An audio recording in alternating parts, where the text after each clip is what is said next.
Hi, my name is Roxy van Bemmel. I am an artist. I normally make studio vlogs on YouTube, but last year, when I was 32 years old, I finally got my diagnosis for having autism. I've been wanting to make this video for a long time and people have asked me for it as well, but I felt like I needed some time to process. Now I notice I'm procrastinating making this video, so it's time to finally make the thing. I want to make 2 different videos at least. This one will go into my own diagnosis process, what autism actually is, like in a very short format. I'm going to have some book tips for you that have helped me. I will share some diary snippets over the year that I got diagnosed. The next video will be more about how I have changed my life, my work practice, to work better with the neurodivergency that I now know that I have. But I want to keep those 2 separate because maybe you're just watching as a person who suspects they might have autism or ADHD or any other neurodivergency that falls under the same spectrum.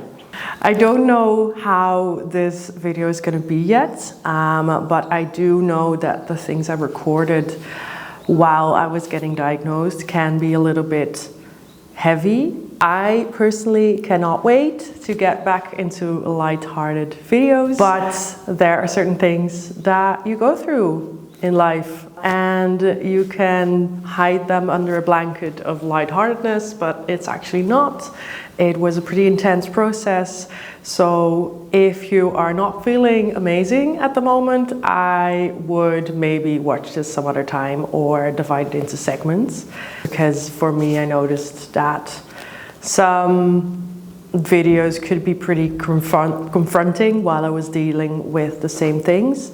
Yeah, I just wanted to give a little warning there. The very, very short version of what autism is that it's a spectrum. It touches a lot with ADHD. There are a lot of crossovers there, and some people have both. I personally think that I have a lot of crossover with ADHD as well, even though I didn't get tested on that. But it just means that your brain works a little differently than a alliteral or neurotypical brain.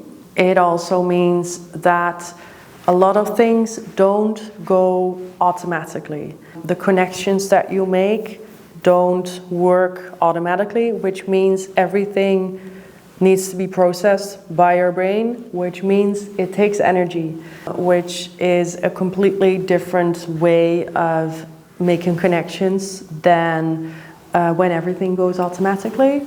In some areas, you do make very fast associations. It could be something that you're interested in. It could be like a hyper obsession, like a hobby.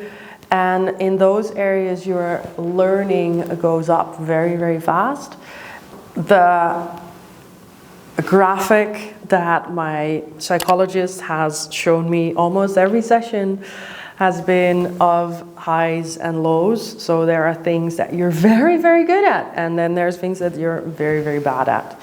And those make up an average, but the average is non-existing because there actually is no average.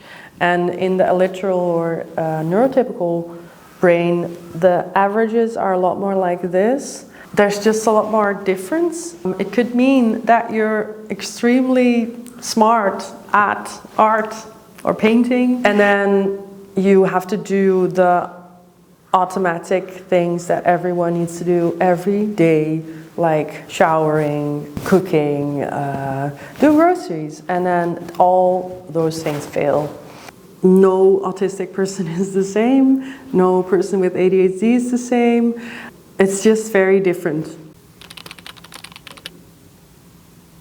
I have just spent about an hour recording the symptoms and the criteria that you need to have. I completely failed in that. To make it simpler, I downloaded an image that explains the different criteria that you need to have according to current psychology. I'm saying current because those books keep changing, to have autism spectrum syndrome. There are 3 main criteria from the A class that go into social differences, either having trouble with verbal communication, non-verbal communication, and maintaining relationships. A psychologist will discuss those with you and see if they are present. And if you have all 3, then you have the A criteria. Then there's the B criteria that is based on 4 different criteria. So that goes into stimming, repetitive movements, having trouble with being more flexible than illiterate people, having special interests or hyper-obsessions, and lastly, sensory issues. I wanted to include these at the end when I was editing, because even though I wasn't able to explain them in a video kind of way when I didn't read them in front of me, this means there are quite some things that you need to be having in order to qualify as having autism. It's not just certain quirks. There is quite a big list of things that need to be present and need to have been present for your entire life in order to actually get it from a diagnostic perspective.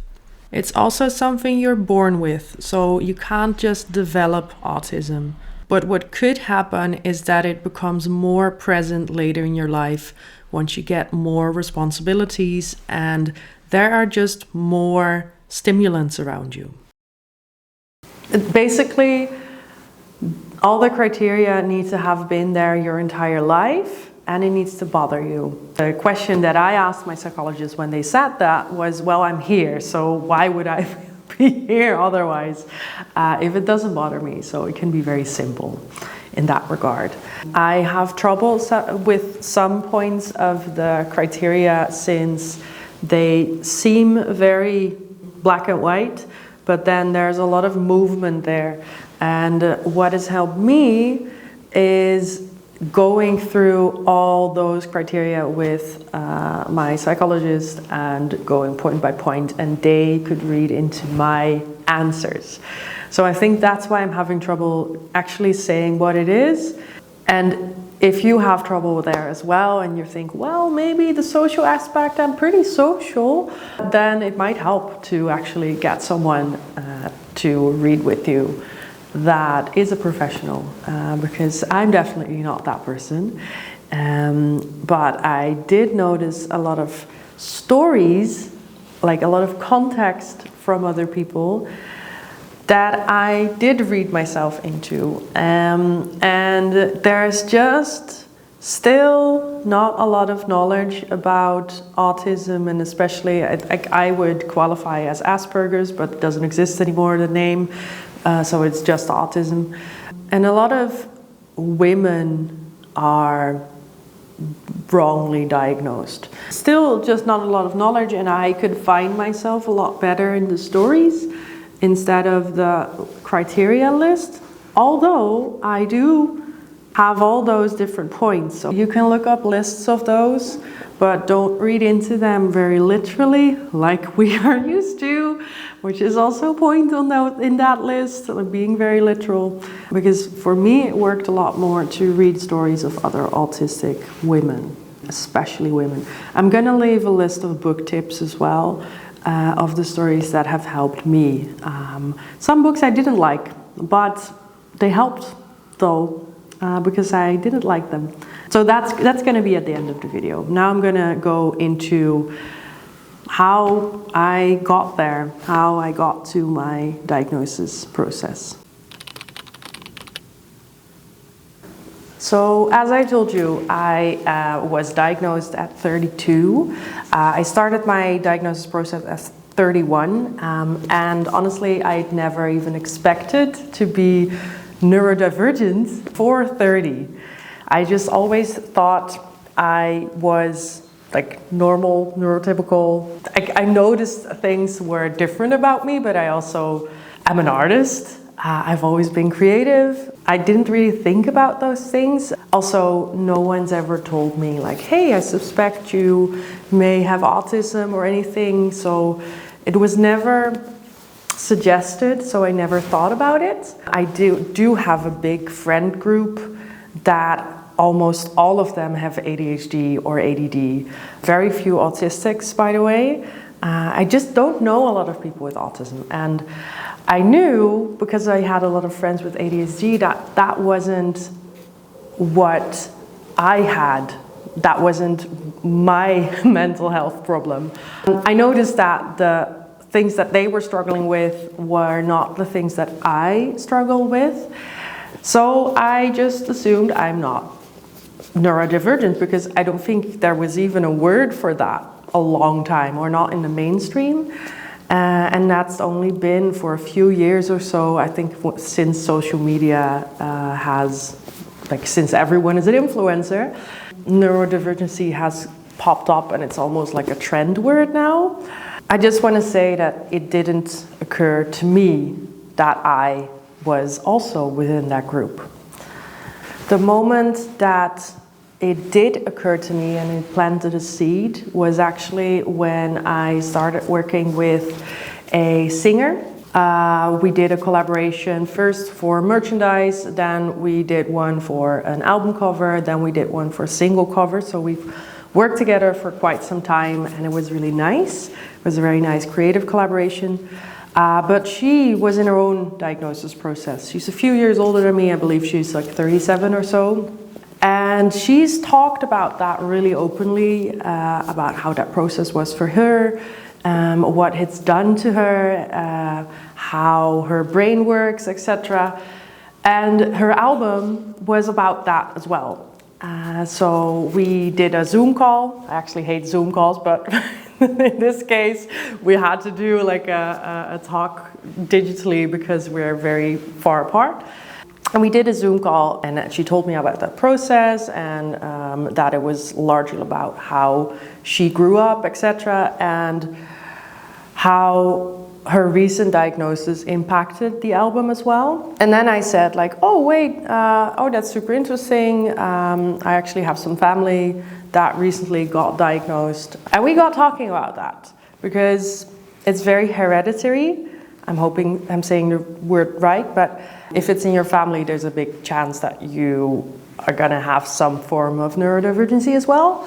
We got talking about that, and she asked me like, have you ever suspected you being autistic? And I told her no, because I may have some things that come up. I don't really mind it, or it doesn't bother me. And as long as it doesn't bother me, then it's fine. And I really believed that at that moment. But it did plant a seed, because I think I was severely underselling those quirks, those things that didn't bother me. And I will go back to that later, but it planted the seed. And I think that was the first time I talked to someone about this. And I started thinking of it. I believe this was around when I was 30 or so, or maybe 29. So a few years ago. But what happened at the same time was that I noticed I was repressing those feelings. I was repressing the thought of being autistic for a year.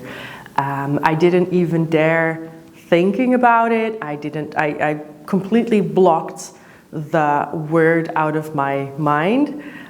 And I don't think I even did this on purpose. I did this subconsciously, but it all came out of the floodgates a year later when I talked to my best friend, and I first said all those thoughts that have been piling up for a year or so.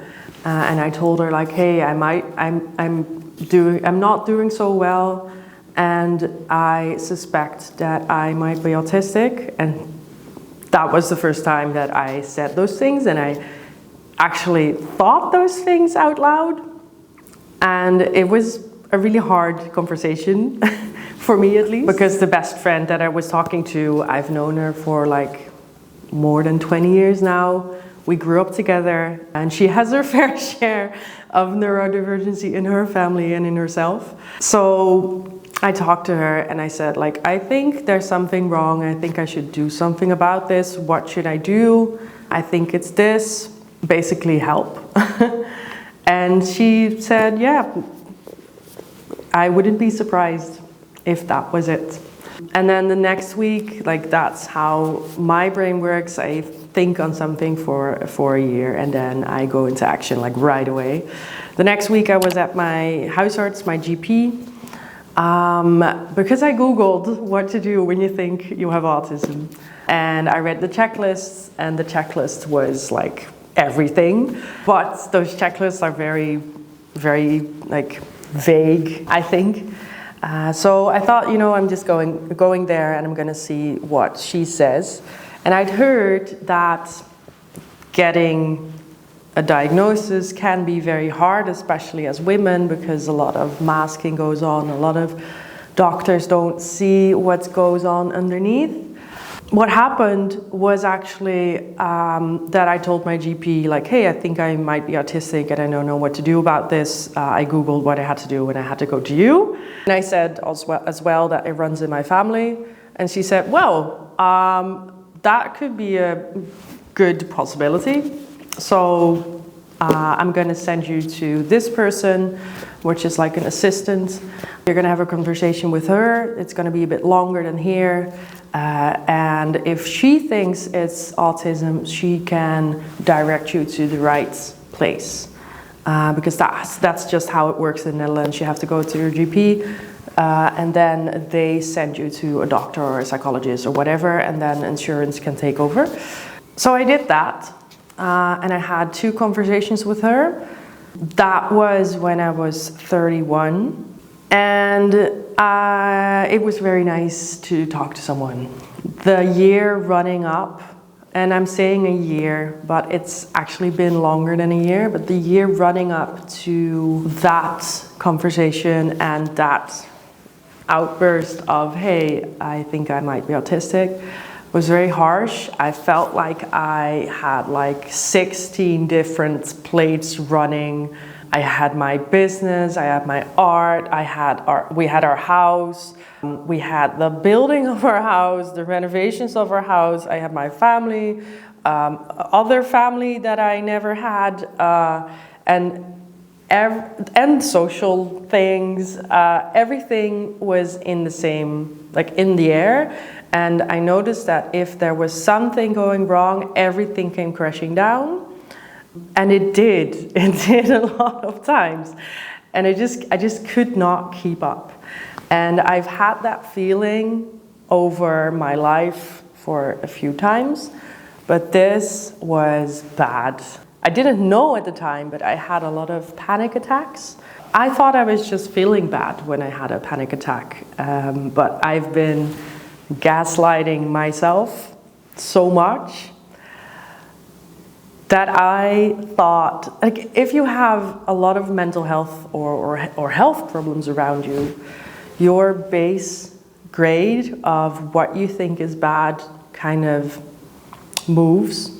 So if I'm going to use a very simple example, if, for example, you break a leg, that's bad, and that sucks. But if everyone around you has like broken legs, you're like, well, that's an inconvenience. Like, get on with your life.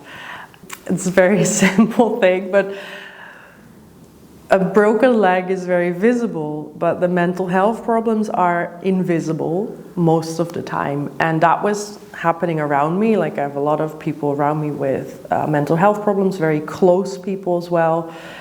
So my understanding of sickness or illness was that everyone is ill. Everyone has mental health problems. And I wasn't as mindful of that. It's not something that you just think of and like, that's my theory behind it.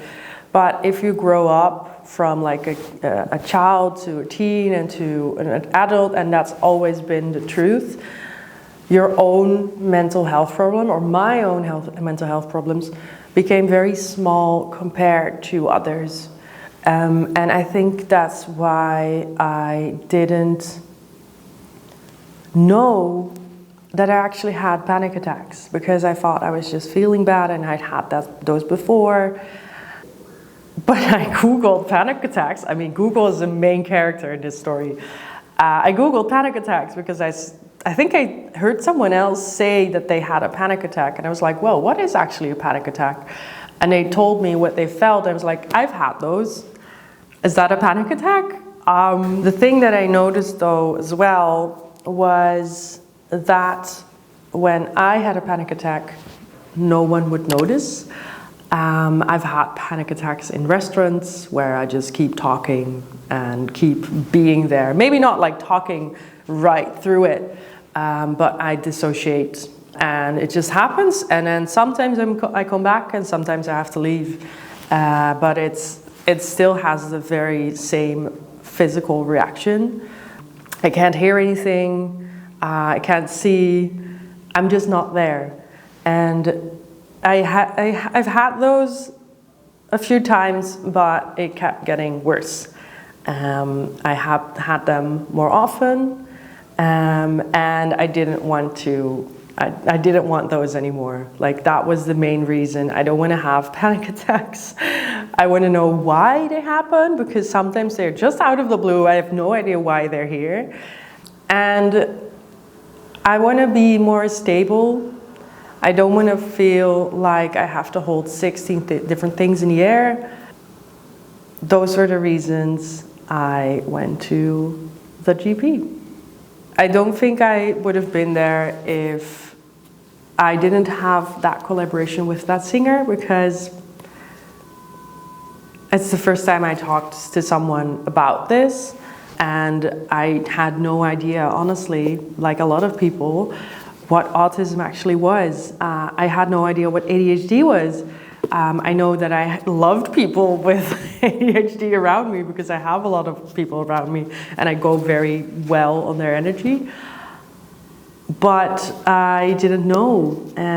I didn't like the short form content that was shared all around because it felt like a horoscope.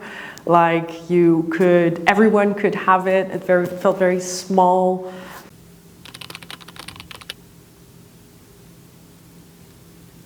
I'm going a little bit all over the place because I wrote a list down. I'm also trying to cover like 32 years into one video. So I'm going back to my teenage years now. One of the signs, one of the symptoms you need to have in order to be autistic is that it has to have happened all over your life. And I've actually been in therapy before. I was at a child psychologist for, I think I started when I was 14, and I quit when I was 16. And I'm saying quit because actually like the psychologist stopped working there, and then I thought, well, you know, whatever, I'm just gonna stop here. I could have definitely used some more years there, but I just didn't see the point. And it was also not the right therapy for me, because I went there originally. This was in a hospital, and they have like a psychiatry ward. I went there because I thought I was bipolar, because I had very high highs and very low lows. I was mainly in the lows, but I had some highs as well. So I went to a diagnostic process there. Did not enjoy that diagnostic process because I was a child still, but I also didn't feel like I was taken seriously. And part of the diagnostic process was doing tests there, cognitive tests, attention tests, intelligence tests as well, a lot of talking. I actually downloaded the report. I've not looked through everything because it's very confronting, but I could apparently download it still because they still have it in their system. I think they keep it for like 20 years in the Netherlands. I'm 32, so I had 2 years left. I just remember the whole process of the diagnosis not being, I wasn't happy with it. I also felt like they were adults talking down on a child. They said things that I still remember that I think you should never say to a child. That's something that has come up in this diagnosis process as well, because the decisions that I made around this were impacted by that first diagnosis process. What I mean by that is that I wanted to take control this time, and I didn't want me to be controlled by some hierarchical doctor, and I'm very happy with that decision. For example, the intelligence test that I took then had very highs, very lows, but I was also depressed at that time, which is not the greatest moment to do like an intelligence test. I've personally never had trouble with school, at least not with the learning part. And what came out of the test was basically that I was going to have a very hard time, and they told me, and what I heard was, "You're stupid." And I've internalized that for years, but I know I'm not. But they never explained to me that certain parts are very high, and that's different than just saying you are very average or under average and you're going to have trouble in school. So those are things, I'm not going to divert too much on this, but those are some things that I think you should keep in mind if you have those experiences as well. Which is very typical for especially women that are autistic, then it doesn't mean that the next diagnosis process is going to be like that. For me, it wasn't, but things can go very wrong. And what they knew then, which is almost 20 years ago, is not the same as now. So if you've given it a try sometime and want to give it another try, don't be discouraged by the diagnosis in the past, but take those things with you, because it's about you and not about them. I just applied to receive my entire file on myself, and looking for that diagnosis, because that delivered like some depressed diagnosis. I found a note, like there's literally one note. I could not find my entire diagnosis, so I applied for it. But I found a note saying ASS, which means autism, in 2007. I wasn't aware of this, and I'm noticing that I'm really angry right now. I'm not sure, I don't think anyone has ever mentioned it to me. And now I just see it in my digital files saying ASS, question mark. What came out of that diagnosis, by the way, was I don't know what the word in English, I think it's just dysthymia or dystemic depression, because they didn't want to give me a depression diagnosis because I was a kid.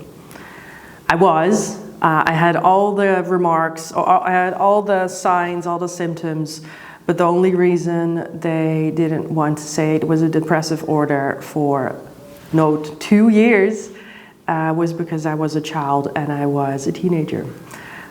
So I wasn't bipolar, but I did have the first diagnosis there.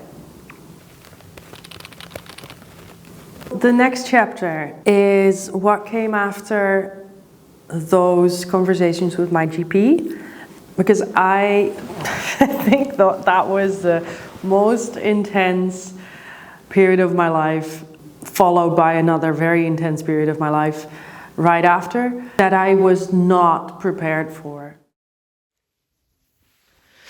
I just came back from my third conversation with the GP psychologist. I know that's not her name, but I'm not sure what you call it in English. She signed me up for the Autistic Diagnosis Center. I'm not sure if I want to record the entire process because it might be too private. But also I feel like maybe recording it for myself might be nice. And I think today was actually okay, the conversation, because last time was the first time that she said, like, I think you might be autistic. And I guess at the time, the whole conversation felt, she asked me like how I felt about it, and I didn't know. And I didn't know. And then I came home, and in the next few days, I felt like I was in this grieving process. I still feel like I'm in a grieving process. I just have a good day today.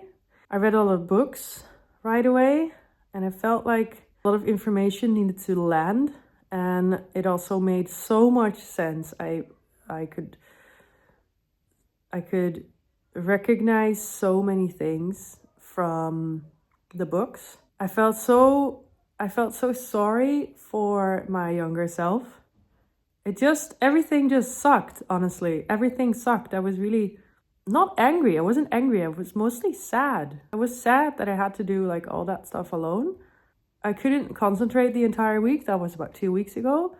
And I feel like now it has found a bit of its own place in my brain, but not entirely.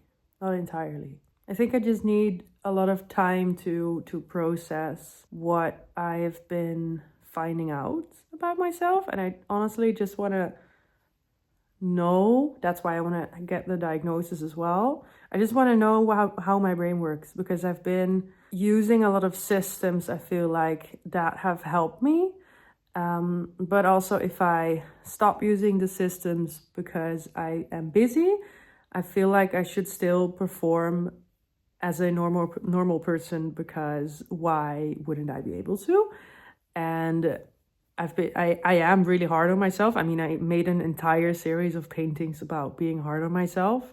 And now I'm finding out that maybe I'm not just hard on myself, but also I am just different. That my brain just works differently and I need different things. And that is so weird to find out.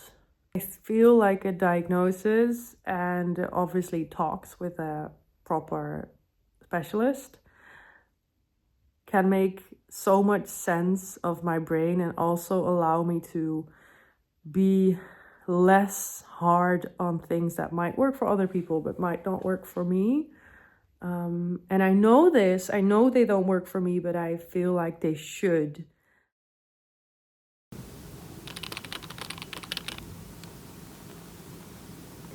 I'm not entirely sure what happened anymore, but something they said what made me mad. They asked me why I wanted a diagnosis. And I told them because it doesn't feel real otherwise. I can make up my own theories, but as long as a professional doesn't say that I have this, it's always going to be something I might have. That was in the second visit. And they then said something that made me a little bit mad, and I came back like at the end of the conversation. It was like a 40-minute consult. Like, I'm actually pretty angry at what you just said, because it makes me feel like I'm not taken seriously. And this is just how I feel, and I can't change how I feel about this. Something happened between those two conversations that where I went to the first visit like, hey, I think I might have this. I don't know for sure. I want to check it out. They told me, why do you want a diagnosis? The wait list is very long. What does it help you? I got mad that I couldn't do that, so I wanted it. Though that happened between those two conversations, which also changed my own vision on that, because then I knew that I actually wanted to do a diagnosis, because I wasn't sure yet. I wasn't sure if I actually wanted to go through that process, especially since I had already done a diagnosis process and I wasn't really happy with it. I just wanted to know what I had to do. And Google told me to go to the GP. So something happened there that made me realize what I wanted to do. So to my surprise, those conversations with the GP and the assistants were actually very positive in that they believed me. And I had heard mostly different stories of you having to prove you're autistic enough to get like a diagnosis or go through the process, which I think is insane. But my personal experience wasn't that. I think it has definitely helped telling that I had autism in my family, because that makes it very probable. But still, I believe that I live in a city. They had recent training for specifically autism in high masking women. Those things all led to them giving me some options. And one of those options, I'm going to go right to the diagnosis process now, was to get on a wait list for a regular screening. And that means that you get a call from a place that has space to go to a diagnosis. And the wait list for that at that moment was 1.5 years. I'm not kidding. I think it's even longer now. So that was, for me, off the table. It would mean that I wouldn't have to pay anything for it. It would have been free. But I just could not be waitlisting myself for 1.5 years, or maybe even 2 or 2.5 years. And then getting a general diagnosis that I wouldn't be in control of, all for the reasons that I just talked about, like I wanted to be in control. The other option would be to go to a private institution. They would have the same psychologists, they would be trained for it. It's not like some random bureau and you get like a paper from someone who has no idea and they just get the money. That's not how those things are. As actually specifically for neurodivergency, there's a lot of private clinics because the insurance and the wait lists are so bad. I looked up a few, I got some suggestions, and from there I looked up a few, and I just looked at their website. It felt very, very weird. I like, okay, I'm gonna look at the person that's gonna review me. But actually only one clinic that was sort of close to me, and that was specifically targeted to very masked, high-functioning women. That one stood out to me, and there were some others where it was the only one where I noticed having autism wasn't a problem. And all the other websites, they talked about it as if it was a problem you have to deal with, and you can't do this, and you're going to have trouble with that. And they even had, one of them had like a person standing in the rain as a header for the autism page. And I was like, what is this?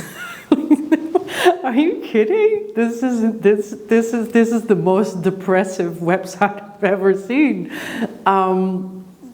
And I just, you know, you have to judge a psychologist for their website, which is weird because that's not their strong suit. But if they have a website with like a crying person in the rain, it's not the one I'm going to pick.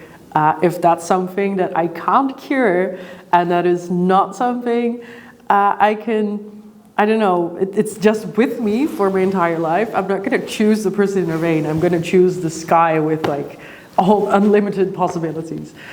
I also don't believe that autism is like a superpower, but there's something in between. So I went with the clinic that is the something in between, and that I felt good with. So after that conversation with the assistant, I got like a letter from my doctor so I could apply there, which means I could get coverage for my insurance for at least a part of that.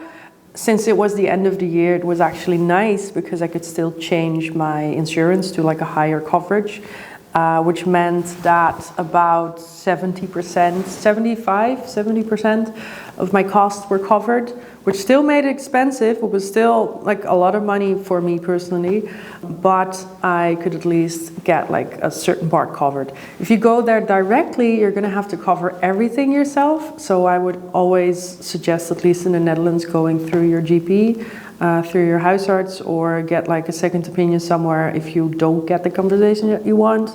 Or push, I don't know, but get that letter from the GP, because otherwise it's really, really expensive.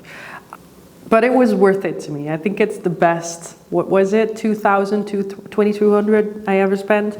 I know I have a lot of American viewers. I don't know if it's worth it then.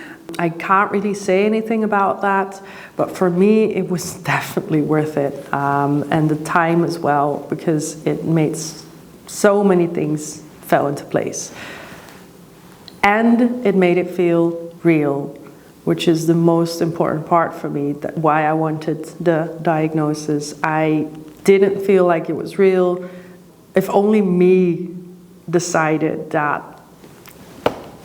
that's what I had. And then I could continue on with my life and see whatever I have to adjust or do after that. So I applied there. I think I had an intake conversation, which is like with a general person, like just seeing which psychologist matches you, do like questionnaires for yourself, just for yourself, and then you wait. So there's still a little bit of a wait list. I believe I had to wait for like 4 months or so. And then I actually started the conversations. The wait list would have been shorter though, if I would have done the conversations online, but I just hate doing online conversations. They completely drain me. I had one of the consultations online because the trains were like not driving, and I hated it. For me, I have my preferred method of doing the diagnosis was in person, and that's why I had to wait a little bit longer. What I actually wanted to talk about and what I wrote down was that waiting period and that time between the last talk with the assistant and the first diagnosis talk was just filled with confusion. I was so confused and I was not prepared for it. I think I actually went through a grieving process for like my old self, my younger self, everything she had to deal with without knowing what's up. I went into like a hyperfixation on everything autism related, because the moment the assistant told me that it might be autism, she believed me. I was like, okay, so now it's okay for me to look up things. So I read like every blog, every book, every video that I could find, just to learn about myself and also like see how other people process this. And I hope this video comes across if you are looking for those kind of videos, because that's why I'm also making this. It's not fun making this video. It's very confronting actually, but I know that it helped me a lot, so I want to make it. That time of my life was very, very, very confusing. I was very emotional. I was dead tired. I was completely fixated on everything that I could find on autism. So it's the only thing I could focus on. I read books in like half a day, and then I started the other one and I read that one in half a day. Was also very fixated on what was real, which sounds a little weird if you haven't been through that, but I just didn't know anymore what was real and what was masking and what was me and what was a designed me, because I knew there were a lot of things that weren't really me, but I've just adapted to. I've seen myself always as a pretty social person. I have a lot of friends around me, I have a lot of acquaintances around me as well. And suddenly, I just thought, like, is this real or did I just make this up? Why? I was just really confused. And especially in social situations, I noticed that my body was just not adapting very well. Again, if you're not autistic, if you never noticed this before, this is going to sound very strange, but I had trouble breathing for like a few months, of getting like really burnout, like short of breath, especially in social situations. I noticed every breath, which is very annoying, I can tell you, because that should be automatic and it didn't go automatic anymore. So I was just short of breath the entire time. There was a time as well, it kind of went along the same time, that I noticed my teeth. I actually discussed this with my psychologist, like I'm so confused because I can feel my teeth constantly, and I've been feeling my teeth constantly for months. And I think like 4 or 5 months. I Googled if I had like teeth problem. I Google again, there she is. If I should go to the dentist. But I had actually just been there and there was nothing wrong. But I kept feeling my teeth and just the sensation of them being there. And I think it was just my stress piling up and the confusion and it not having an outlet. It couldn't go anywhere. And then it just came out through those senses, like breathing and teeth. And those are two things you cannot turn off. You cannot walk away from your teeth. You can also not just stop breathing. I did, but it's not very healthy for more than 30 seconds. So it was very confusing in my head, but it was also very confusing in my body. And I felt a lot of shame for those things as well, because how do you tell anyone that doesn't know what's up that you're feeling your teeth and that you can explain it, you're short of breath, but why are you short of breath? Why are you short of breath constantly? I can't explain it, so I felt a lot of shame and sharing that with the psychologist and them. I actually had an autistic psychologist saying that they had the same with the other things. It helped so much because I thought I was just losing my mind.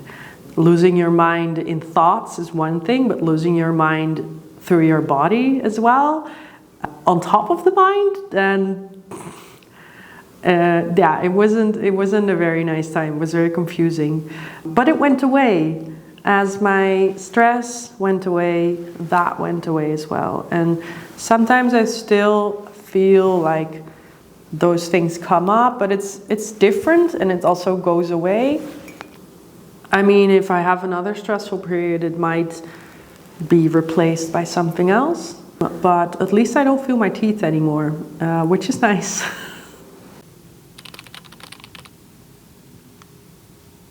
I still have a problem though with unmasking. Being diagnosed at 32, you have these systems in place. All your relationships are based on the person you think you are.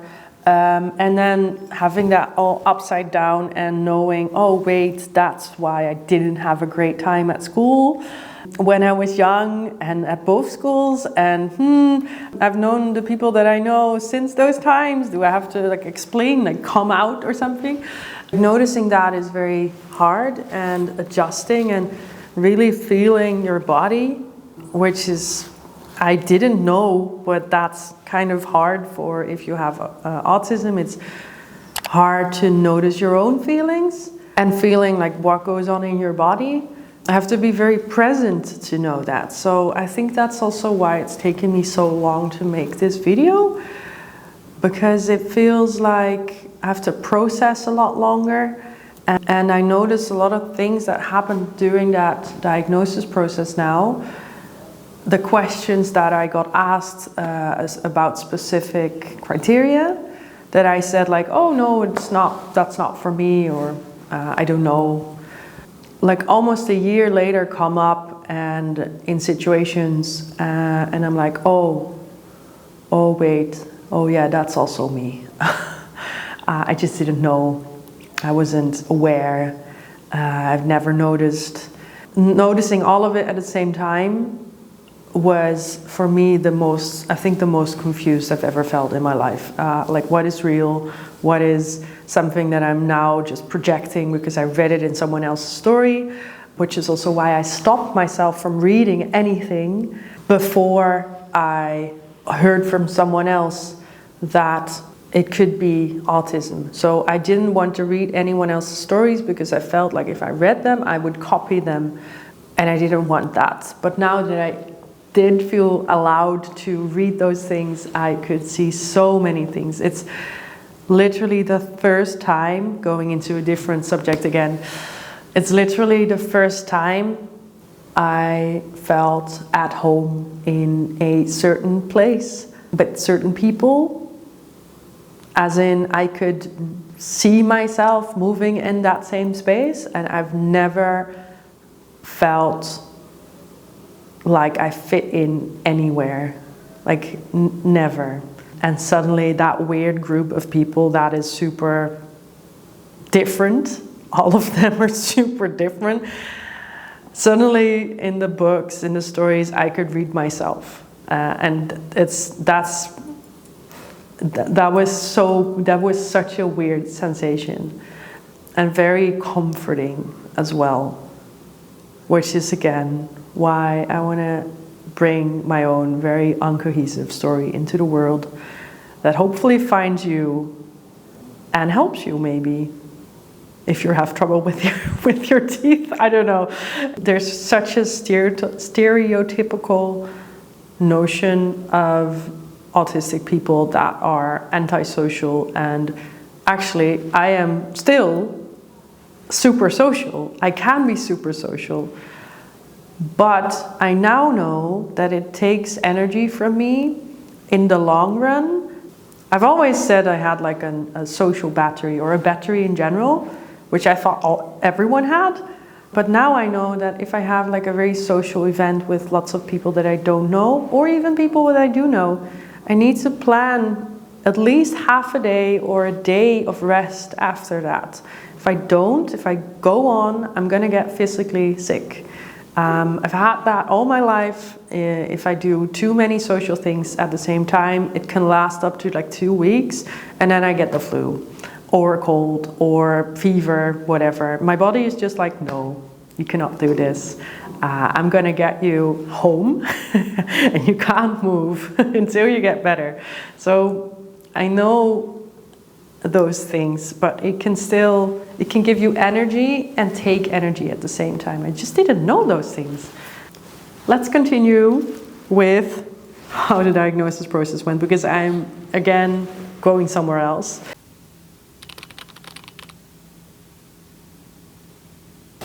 The center that I chose, I started around April, May, which I actually doubted about because, again, making this not a light-hearted video, but the timing was terrible.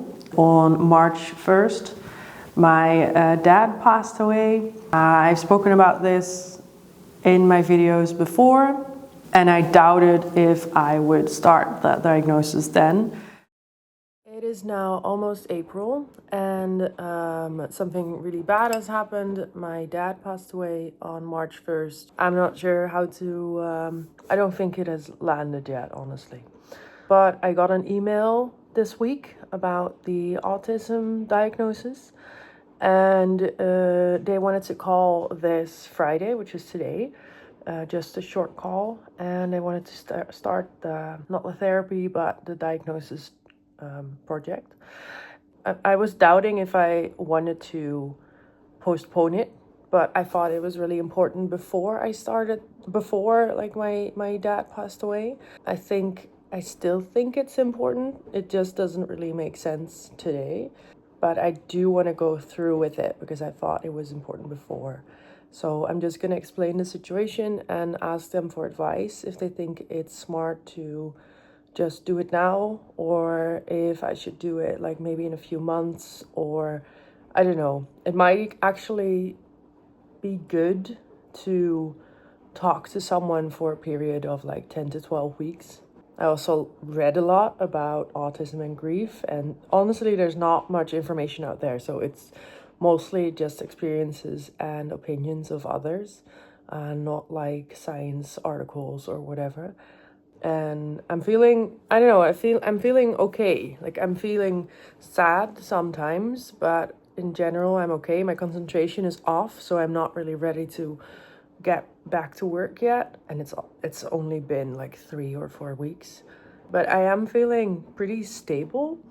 And I think I was feeling a lot more depressed before March 1st than I realized. That just vanished because the worst happened, and I don't have to worry about that anymore. And I think that was a cause of a big part of my depression. I'm not saying it was an actual depression, but I'm noticing like the difference is night and day. It's been hours of scrolling in bed and not being able to get out of it, and now it's just like I wake up and I go out of bed and I take care of myself, and that's a big difference. So I'm gonna go into that conversation with the information that I have now, and I'm just gonna ask what their opinion is and what they think I should do. In the end, they told me like we're very flexible with the meetings. If you need more time between meetings, then we can definitely just give you more time. Just say so. And that's why I decided to go with it anyway. I shared in my goals video that I'm definitely not finishing like all my goals for this year, but that's okay. But like one of my most important goals was my mental health. But since I'm being honest right now anyway, in May, I'll be starting a diagnostic process with a psychologist because I think I've been suspecting that I am autistic since last year. And that's when I kind of started the conversations, like the pre-conversations, to see if you could go to like a psychologist through the health system. I just recognized myself in books and in stories and experiences of other women. That's why I wanted to go specifically to that center, even though some may also be really good. But one, I didn't want to wait 1.5 years, and I just wanted to start. In total, I think I had 7 sessions of 2 hours. Those sessions had two weeks or so in between. There was like a little of a bigger break in the summer, but there are different ways you can get diagnosis. I've heard of people doing like 5 days after each other. I've heard of 1-day sessions and having like very intense conversations, and then like a few months later having a conversation about it. I don't know, there's just a lot of different ways that they do this, and it depends on the center, and it probably also depends on if it's private or not. For me, this worked because every time I had a conversation, I could process the information, process the conversation that we had, the things that I said, and then go into the next thing fresh. If I would have done all of this in one go, I would have no chance to process the first 3 criteria, for example, because I would have only remembered the last one. So for me, it worked very well, and I could also see how it affected my daily life, which is also why I chose this clinic. The difference as well with the stories that I've heard of other people is that in this clinic they had, you kept knowing where you were. If you had a certain criteria, then you would know. It wouldn't be like, and then write it down and then not knowing. And then getting a call like a few months later, you would consistently know if the things that you were saying, if they fell into the autism criteria or not. Which for some people can work in the opposite way. And for me, it was nice. Yeah, you have to decide for yourself if that's something you like or not. I just came back from the first appointment, and the first appointment was about 2 hours. I don't know yet. It was a bit, I had to do like some exercises, and they explained what the results of that exercise it meant. I got a bit of theory, like a lot of stuff I already knew, but it was explained in a different way. Yeah, I don't really have an opinion yet, so it's supposed to be about 7 sessions of 2 hours. Apparently the next ones are going to be more about like talking, more like general psychology stuff. So I don't know. So my second session was last week, and it went into the DSM categories. And at first it felt a little bit like a test. I was feeling a bit nervous because I feel like I'm a pretty social person and I would fail the test. Once we got started, I don't know, it made sense when we talked about the topics that work differently in your brain as an autistic person. And I only just thought about this because I just saw like a reel or a YouTube short or something about this. I have been spammed with videos about autism because my phone is listening in on my thoughts and conversations and on my search. Something that the psychologist said made sense. Like, it's not that you're not social, it's just that you process everything differently, which is making you more tired. And I also said that I feel a lot like I am putting on an act, especially when I don't know someone or when it's like a new room. I feel like I put on like this social extrovert jacket and then it's fine. But I'm also doubting if that is really true, if I've always felt that way, or if this is something that I've just been thinking because this is what I am discussing right now. But I'm not sure if some things I'm just over analyzing because I know more now than I used to do. So yeah, that's just something that I thought of. I think I'm mostly telling you this because I see a lot of very one-dimensional videos about this is how it is and you're overanalyzing everything about the other person, and I'm like, I'm not really doing that, I think, but maybe I am. It's just more deep than that, because I might even just be masking that part from myself. If you feel like you not being social or not being good with people, because I feel like I am good with people, it's just some areas are tiring and some areas work differently. And yeah. And then the next sessions were all about the talking and the different criteria and going into your personal situation. And I think for me that was quite a positive experience because it was just talking. And I know that I was pretty drained afterwards because, like, how often are you talking 2 hours about yourself nonstop? But it wasn't as confusing as when I first got that, yes, maybe it is autism from the assistant. I was never as confused during the diagnosis process as when I just found out that it might be this. So it was a very positive experience for me, actually. I actually liked it. It was like, I liked the psychologists, I liked the conversations. They made me think as well, like, how does this apply to me in my actual life? And it was not like that first diagnosis process at 14 ever. At the end, we had like the last conversation where I could take someone with me as well. So I took my partner with me. They explained like what autism was and had like the whole introductory conversation again, I guess. And yeah, they told me like, yes, it's yes. Although I had known during all those sessions before as well. This is because all those sessions were based on the DSM-V criteria. From the A class criteria, you had to have 3. Those were present. From the B class, you had to have 2 of 4, and I already had the 2 and apparently also had the other 2. So that's why I knew before that last conversation. I felt like it's just nice that this was the last conversation, and they asked me as well, like, do I want more help? They will give you advice on this as well. And I said, yeah, no, I just want to find out for myself now what I want to do and how I want to make adjustments.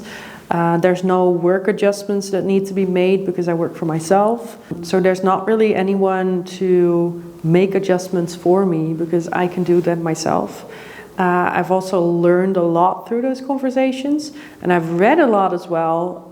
That was enough for me at that time. Not saying that I'll never go back for something, or like there's like autism coaches, but I think a lot of those things I am already applying, and I can only do one thing at a time. So if you need like direct handles of, hey, this is how you can use this, or hey, this is how you can like rethink this, then it might help. But for myself, there were already so many changes that I just didn't want to make any more changes.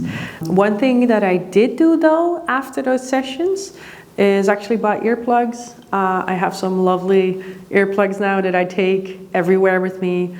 I had earplugs already, but just for like concerts and stuff, and they were really ugly and gross.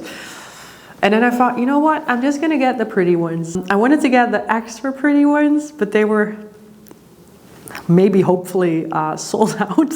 I wanted to get like Whatsaroxy ones, so that they were like little jewelry. But now I have like silver ones, which are always a conversation starter, I can tell you, whenever I put them in.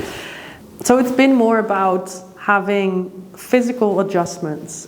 So I know now that I'm very sensitive to sound. So I bring my earplugs everywhere.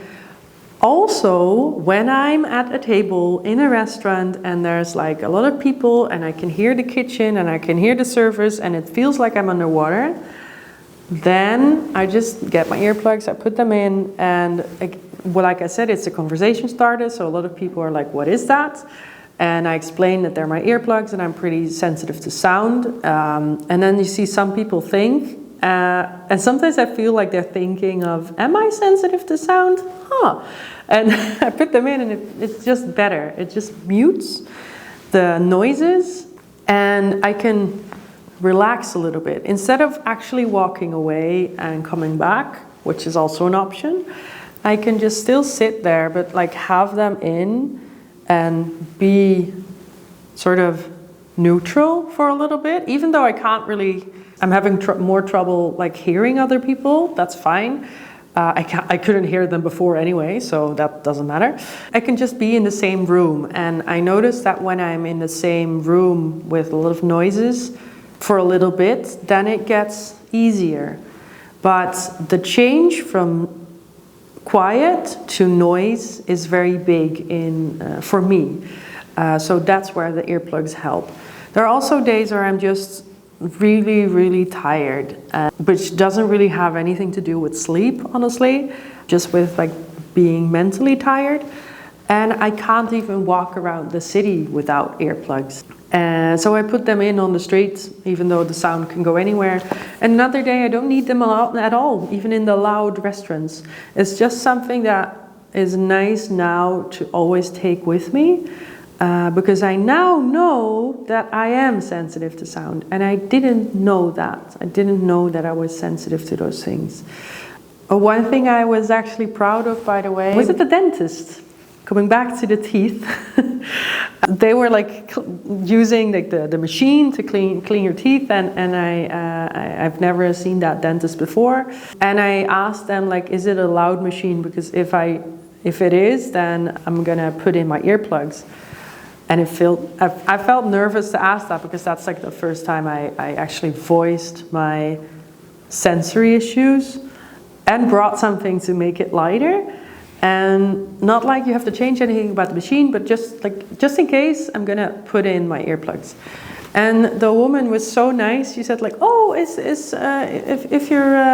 you think the noise is too loud, I can just put it a little bit softer and it's no worries, blah, blah, blah, blah.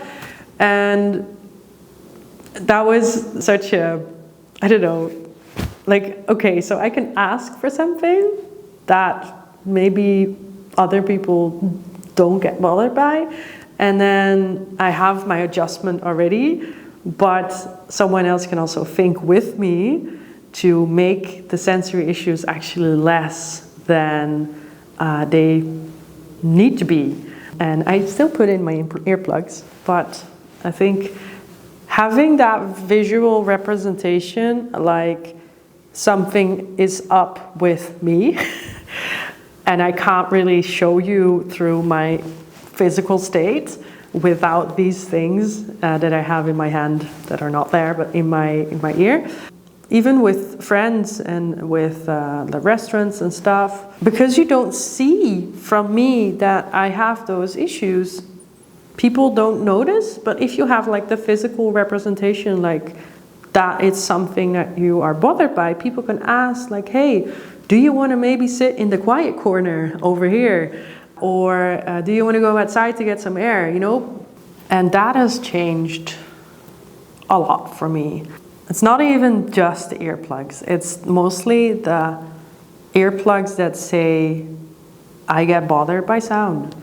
And I don't have to tell you that I am bothered by sound, because what does that even mean? I've also just assumed that everyone gets bothered by sound, but it's not true. It's made it so apparent. A lot of people are completely okay with noise and clinking glasses, kitchen noises, and kids. I don't start. A lot of people don't get bothered by it. The adjustments that I can now make, because I know that I'm bothered with it, has made a lot of difference.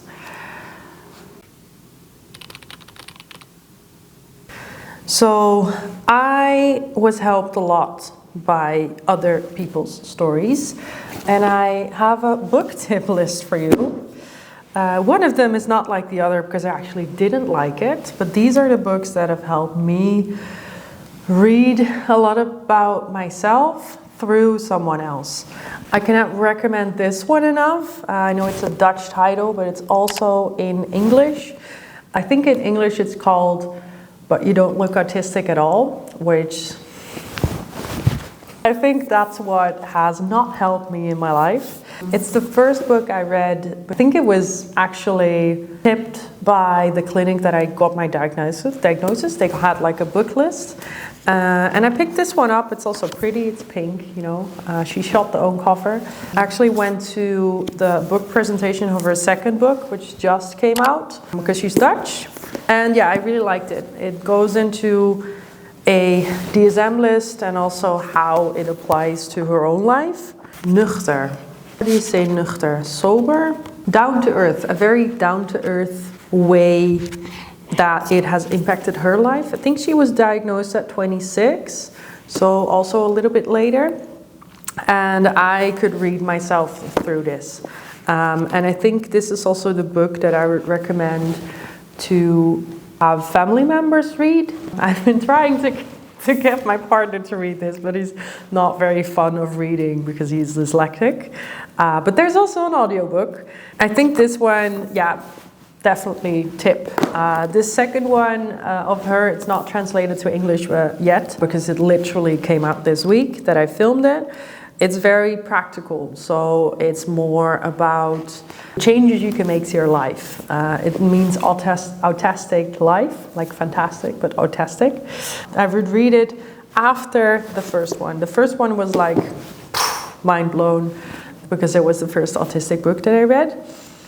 The second one was more practical. So good, but everything enters my brain a little bit differently than in that very hyper obsessed, what the fuck is wrong with me, period, in my life.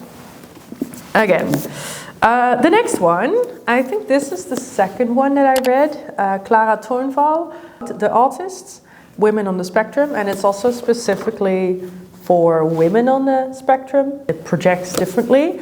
I liked it, but I didn't like it as much as the other one. I heard a lot of positive stories about this one, but I think because I read them probably in the same week, maybe the same days, that it was not as mind-blowing to me as the other one, because I had that effect with the first book. The thing that I also like about the Dutch point of view is that a lot of authors fall over the fact that they couldn't be direct, and that a lot of, I'm gonna put this book down, that a lot of situations arrive because they're very direct.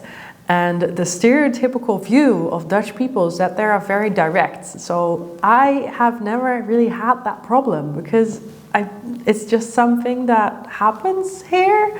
And I read that in a lot of books, and whenever I read that they couldn't be direct and now they can because it makes sense, blah, blah, blah, it's like I don't have that problem, I don't read it. And that's kind of skipped over in the Dutch books, I think.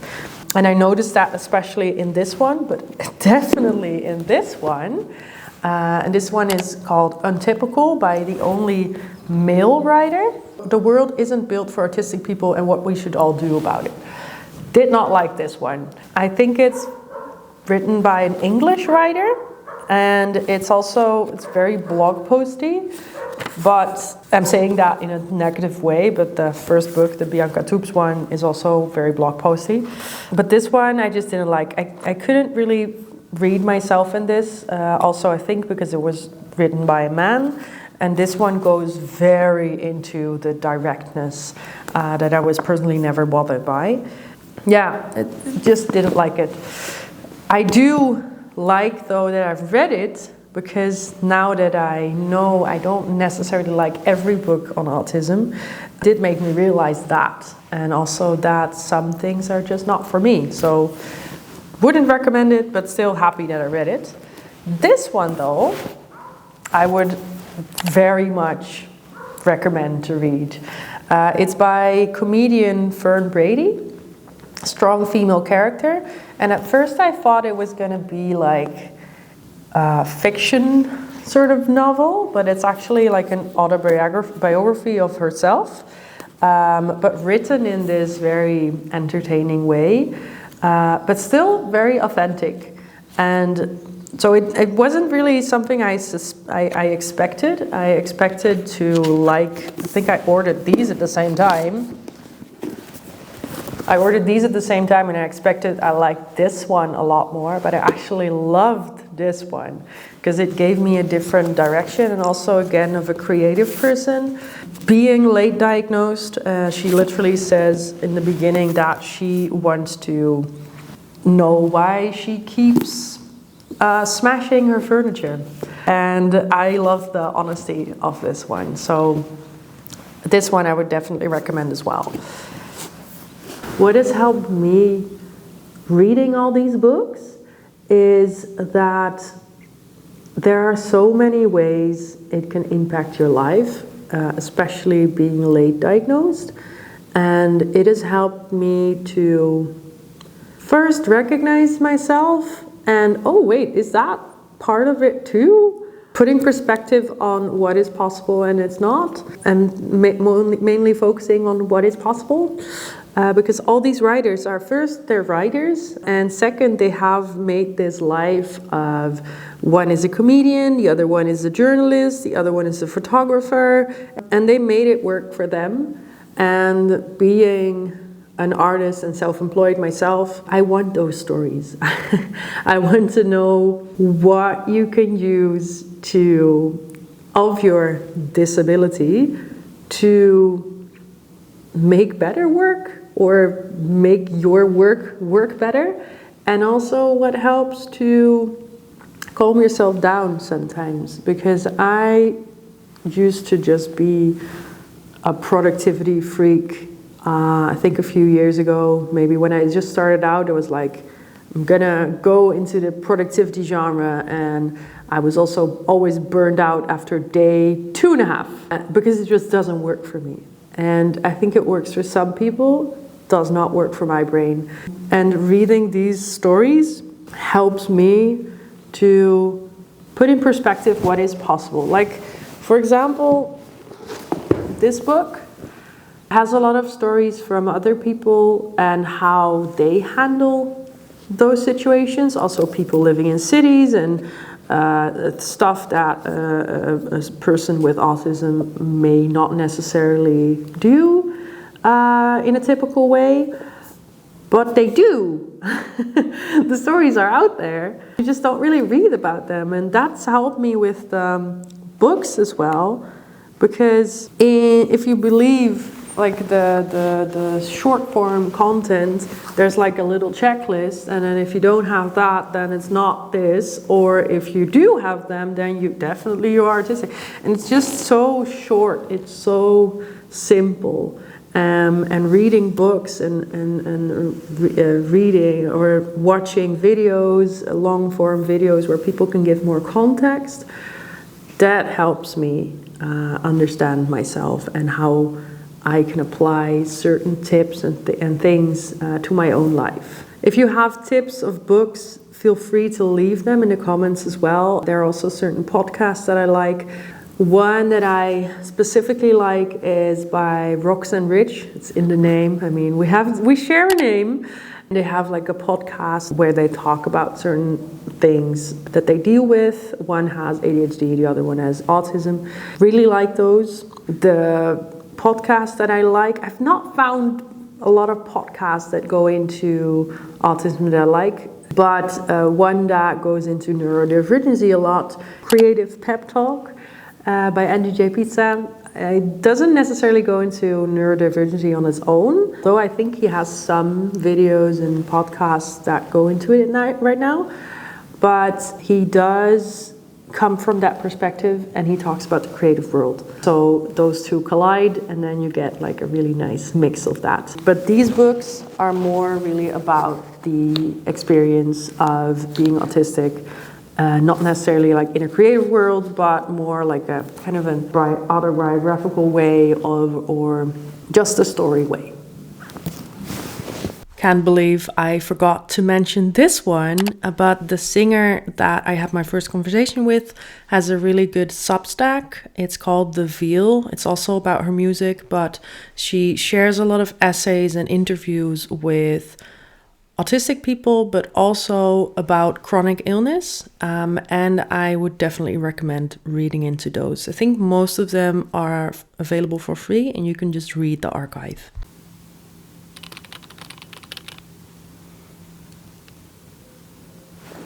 Now, the last thing that I wanted to say is this diagnosis process has impacted me almost a year later, because it's different now than when I went into it, and a lot of things have come up. A thing that you will probably come across is people saying that the first year or first half a year you'll feel very weird, and then it comes back to normal. And I would definitely say that has happened for me as well, even though I'm still in that first year. The first confusing period is definitely over. I don't feel like I don't know what's real anymore and what isn't. There are some times where I still come across times where situations that kind of surprise me and make me confused. It's not like I'm not working on anything anymore. It's definitely a work in progress, but I have made some adjustments that have made it easier to go through life, honestly. The first thing that I kind of shortly went into with the earplugs is that if you have the physical representation of something that shows that you are a little bit different than everyone else, it helps. Another thing that has helped me immensely since getting the diagnosis is that I can explain why I feel a certain way. And I can explain that certain things are just how my brain works and are typical for autistic people. I can explain that if plans change, I want to know before, and I don't want to know before we leave the door, because I can't process. I can now explain as well, if we're planning certain things, we have to go there on the same day, like 2 different activities on the same day, I'm gonna need some time to recharge. Even if it's just 20 minutes, 30 minutes, that's, in my case, might be enough. So I can recharge and then go to the next activity. I need those breaks in between. And before I could explain this, even if people had like the best intentions, I couldn't explain it, so they didn't understand that I needed that break. Like, why can't you just go from this appointment to a social event, like dinner, for example? I couldn't explain it, and that's why I just did the thing, and then got sensory issues, and then sometimes I got a shutdown, and sometimes I even got a meltdown, and I didn't know why. And now I know to listen more to my body and also explain how my body and brain works. And that's just a small part of the explanation, because there's like loads of different situations where it comes up. But the biggest thing is that I can explain why I feel a certain way. And I actually asked my partner, like, do you notice a difference in before my diagnosis and after my diagnosis? Like, do I handle it differently, or do you handle it differently? What he said did make sense to me, because he said, like, because you now have a name for something, you tell me why something is like this, and then I can react on that. But before you would say, I don't know, and I can't really react to I don't know. And it's not exactly how he said it, but I don't remember it word for word. But it made sense to me that since the little animal has a name now, I can say, wait, I have trouble with this because I don't know exactly why, but I know I have troubles, so give me time to process. I can say it in the most monotone way ever, and sometimes I will say, I feel very bad. If it's more monotone, it's worse. But I don't think people understand that. If you say, I don't feel good, and it's like the most monotone ever, most people are like, huh?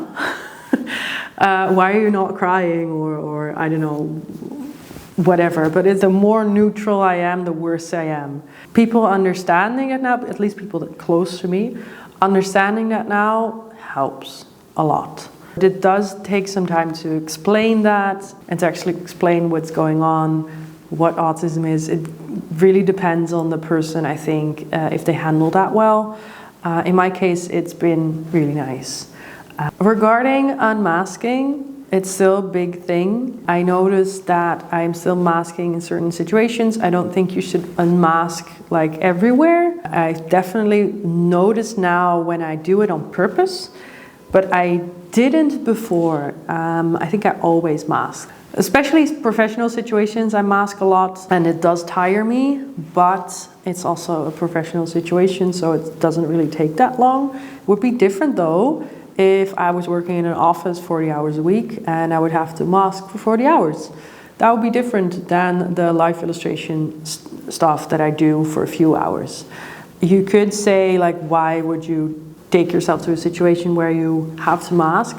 Because you don't know the people yet. It's going to be a situation you're going to be in anyway, and it's a choice that I can make. So do I want to do this work, or don't I want to do this work? And I think if it's going to take me too much energy, if it's not in a balance anymore, then I would have to review it, if it still would fit me.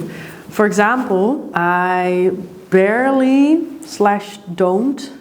always leave the door open a little bit, teach on schools anymore, because it drained me like insane. All the sensory issues came out.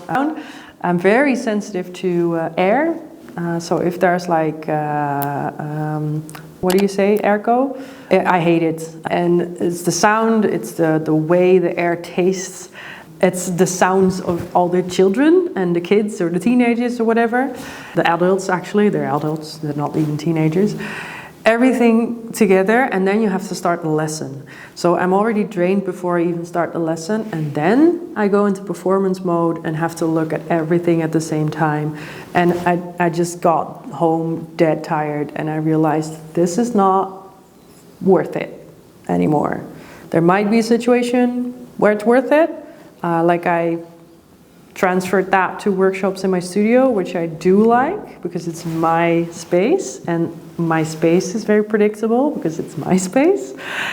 But I don't do it on schools anymore because it's just too draining.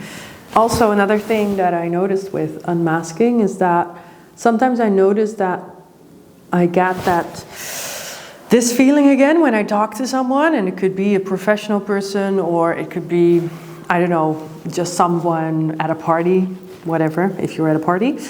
And I get that feeling of trying to perform again. I notice it now. So within that conversation, I try to feel if it's just because if I feel under pressure, or if it's because that person is kind of draining my energy in some sort of way that's not good for me, while having the conversation, of course, because why not having everything at the same time? And I try to remove myself from that situation earlier on. Either I come back to myself, like, wait, the masking is not necessary, this is a safe space, I can just be myself. Or I feel like it's getting worse, and I mask even more, and I laugh at someone's jokes who I don't think is funny. And then I realize that I'm like, wait, let's remove myself from this. And I just walk away. It's not like I literally walk away, although there have been situations that I have just walked away, but those have, yeah. Anyway, I try to remove myself by either making up excuses like, I have to go to the toilet, I'm going to talk to this person, I'm going to go outside. I don't know, whatever excuse you can think of to remove yourself of this situation. You don't have to do that. They don't care. If you walk away and you say, I'm going to go to the toilet, and you're going to talk to someone else at the other end of the room, they don't care. It doesn't matter. I would notice if someone said to me, I'm going to go to the toilet, and they're talking to someone else, I would be like, hey, you were going to go to the toilet. But in general, people don't care. And even if they did care, I didn't want to talk to that person anyway. So I tried to remove myself earlier, because I notice if I keep going in that situation, I lose myself. I either dissociate, which is something that I have done. It's not necessarily an autistic sign, but it is like a survival mechanism. Or I just have like my energy, my battery is just gone. It's just gone.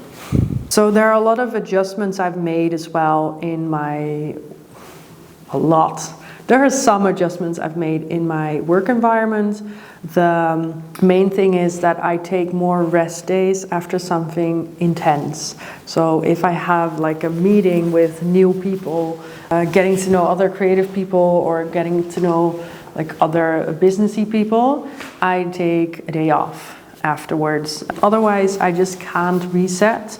And if I continue, then it'll just get worse, and my battery gets drained and drained and drained and drained. If I have a painting session, I really take care to not have it go on too far, because painting kind of drains me, which is weird because it also refuels me, and it's also my outlet. But if I paint too much, if I get into that hyperfocus too much, I am so tired the next day and the next days sometimes that it actually like makes no sense to paint that much in one go, because it just like tires me out for a few days. So that's something that I'm now aware of that has changed, which has actually made painting more fun. You could do it via a literal timer. I mainly noticed when I feel that hyperfocus come in, and I just step back and I get like a cup of coffee or whatever. In getting in the zone, which is something that a lot of people seem to like, is actually not fun for me. I don't like it. It makes me disappear in a painting, and I don't want that. Another thing which goes into sensory issues, is that I try to be on top of it. If I notice sound or air quality is too low, I don't wait for a moment that is socially accepted to leave. Like I would walk in a mall and feel like it's too hot, it's too humid, there's no oxygen here, and wait for like 15 to 20 minutes until the other person would be ready, annoying fly, would be ready to take a break. If I waited those 15 to 20 minutes, I would already be overstimulated by the time we left. So I try to be a lot more receptive to my own body by leaving the situation right away. So the example is that we have like a lovely little bakery around the corner, and I was there with my partner and it was so hot. It was this exact situation, but a really tiny shop. It just feels, for me, it feels like I'm underwater and I can't hear anything anymore. And the only thing I can hear is it's hot, there's no air. I just said like, okay, I'm gonna go outside because it's too hot. And then I went outside and it was okay. And then when I cooled down, I went back, felt if it still was the same. It wasn't, because it felt different because I cooled down and it wasn't as unexpected as the first time. And then we finished the order and we went home. This tiny situation could have led to like a whole blown out day and just being overstimulated the entire day. That's something that I try to protect myself from now, because I now know that that can lead to a really bad day. I can go into so many different situations now. I'm not going to though. Just know that listening to my body has been a big change. Although it's not always perfect, I still have things that I run into, definitely unexpected things that I run into, and I still get stuck.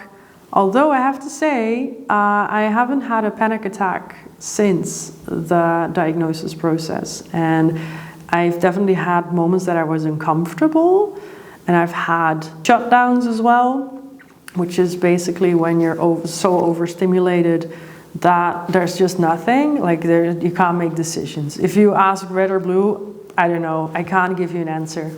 And it's when I need to calm down, preferably in a dark room with some soft things around me. No sound, please don't ask me any questions. Please don't ask me how I'm doing. Just let me cool down. I've definitely had those, but not as often anymore. And there were times in my life, not necessarily in the recent past, but there were times in my life I've had those so many times, and I never knew what they were. I think I had like definitely weekly, maybe sometimes a few times a week. I couldn't explain what it was, and I'm so happy that I now know what they are.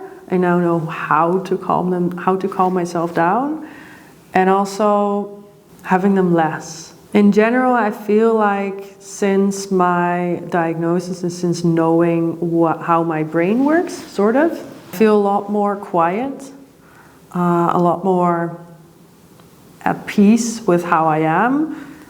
Also have adjusted a lot of things in my life to leaning more into the things I'm good at instead of the things that I'm bad at, and accepting the things that I'm maybe a little bit worse at than other people, giving myself space, softness to accept that I need that time to switch between activities, need that time to switch between people. Maybe actually knowing now that I like more one-on-one meetings instead of group meetings. It's also something that I can explain to people, also in professional situations, by the way, although it hasn't occurred yet. I now know as well that when I'm in a bigger group and there's the question like, does anyone have any questions? I don't have a question because it hasn't processed yet. I will have a question in half a day or after the meeting, but I will not have a question right at that moment. And it's just those little things that make you feel inadequate at life sometimes, even though they're not that important, but now knowing where they come from and what makes those things happen makes so much more sense and makes it so much easier for myself to be soft to myself. So that's what I think has been the biggest takeaway of the diagnosis process. I have talked a lot. I hope it wasn't too uncohesive. I think it's going to be a very long video. If you want to leave a comment on your own story, feel free. You know what? I'm just going to leave it there. Thanks for watching, and I will see you in the next one. Whenever the video about the adjustments is done, I'll link it here, but I'm not sure yet when it will come, because this was quite confrontational already, and I just had to get it out. So yeah. Bye.